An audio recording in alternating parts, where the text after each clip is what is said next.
Here's a story about the first Rebbe of Chabad. I heard it in the name of the first Rebbe of Chabad. I've heard this in names. Oh no, that's not what I want. I heard this in the names of others as well. Second. Yeah. But this I heard the name of the first Rebbe of Chabad. Here goes the story. And there was this week's Torah portion is called the Truma, and it starts off. This is the Truma. This is the donation you should take from them. And the question is usually asked, why does it say this is the Truma you should take from them? It should say it's a commandment to the Jewish people. This is the Truma. This is the donation you should give. God wanted the Jewish people to give to the tabernacle, not that Moses should take. Why does it say? Why does it say to take? Okay. So it says, there's a story like this. Once there was a very big miser, a Jewish guy, and he tremendously rich, and he had this big mansion, and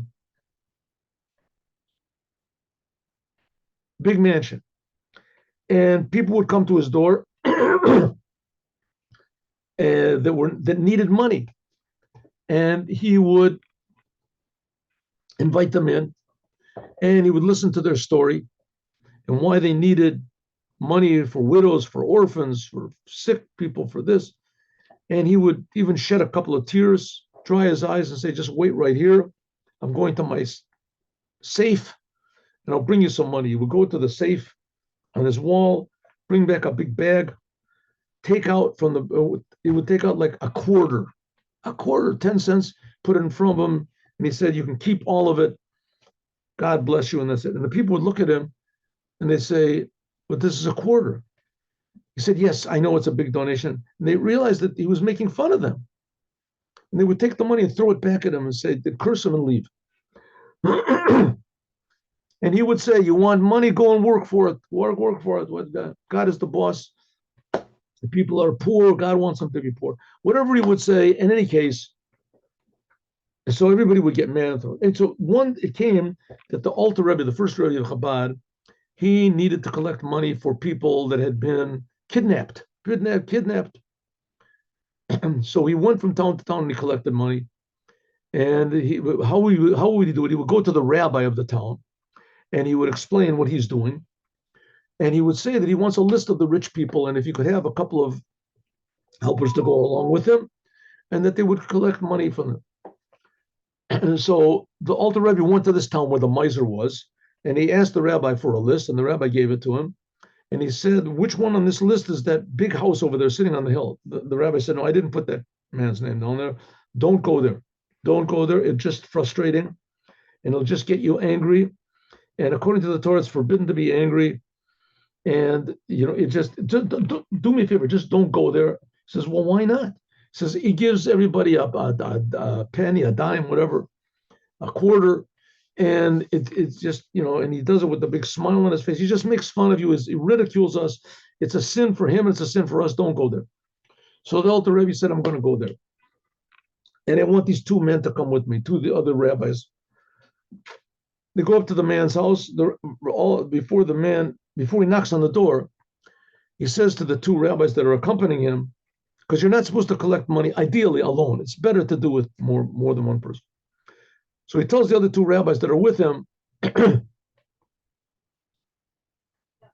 I want you to just be quiet all the time and don't show any sign of, surprise or anger or dismay.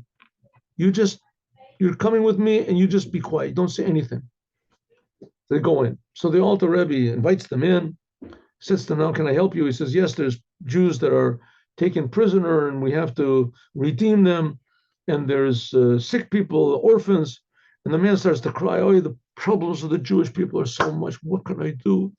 Of course I'll help you. What's the question? Of course.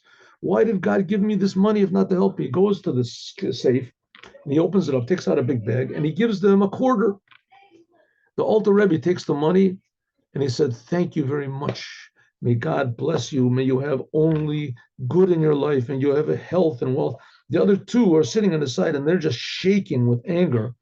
And the Alter Rebbe sort of nudges them under the table, and he writes down this a receipt, a receipt. Thank you very much. He writes down one quarter and gives all these blessings. Meanwhile, the rich man, this miser, is looking at the Alter Rebbe to see, when is he going to burst? When is he going to start yelling and screaming? There must be some trick over here. The Rebbe says, Alter Rebbe says, no, no, no, no.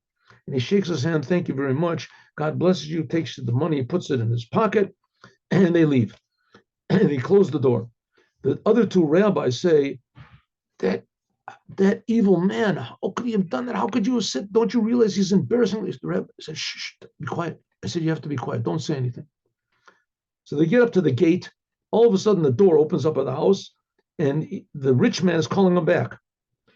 Excuse me, can you come back here for a moment? And they say, let's just get out of here. He ashamed us enough. The rabbi says, I told you, just be quiet. Come with me. Come to the house. He says, okay. The rich man says, how much do you need? How much money do you need? He says, we need 1,000 rubles. He says, 1,000 rubles, that's a lot of money. That's a lot of money. He said, listen, I'll give you 50 rubles. Gives him 50 rubles. The Alter Rebbe says, thank you very much. Exactly the same language. Now, this rich guy, he's like a multi-millionaire. I'll give the same language with the same, thank you very much. May God bless you in every way, in the house, in the out street, and you should only have in the outside, and you should have only health and wealth and happiness and joy from your children. This writes down the whole thing, writes down all these blessings on it, gives it to him, and they leave again. Shakes his hand, they leave. They get to the gate, and the rich man opens up the door again, says, come back here. The other two say, let's get out of here, because he wants his money back. The Alter Rebbe said, just be quiet. Be quiet. Sir, they come back. How much did you say you needed? 1,000. Here, take the whole 1,000. Oh, thank you. It gives them the exact same blessing as before. Thank you very much. It shakes his hand. So they go out. They go back to the house of the rabbi. And the rabbi said, no, what happened? Did he embarrass? He said, no, he gave me all the money I needed. He said, what? The miser gave you all the money you needed? I don't believe it. I can't believe it. He said, listen, this week's Torah portion says, this is the truma, this is the donation you should take from them. Sometimes you have to take the donation. Everyone else that he gave the quarter to, they threw it back in his face. They didn't take it. So as a result, this man never had the feeling of giving charity. In his life, he never gave anything because no one ever took it. I broke that shell of ice that he had around him. I was the first person to actually take charity from him. As soon as I did that, all of a sudden I got a feeling of how good it is to give to others. And he called me back and he gave more. And that gave him a better feeling. And he realized that to give is better than to receive. And therefore, I completely, from now on, I can guarantee you that you won't have any more problems with him. He'll be willing to give charity to needy causes. And that's why it's so important that sometimes we have to be a little bit assertive and convince people to give of themselves, to put on tefillin, to sit down and learn Torah, whatever we can. When you take it from them and they give that first time, that opens up a whole new door to infinite happiness and meaning. Have a good day with Mashiach now. Thank you very much for coming. God bless you.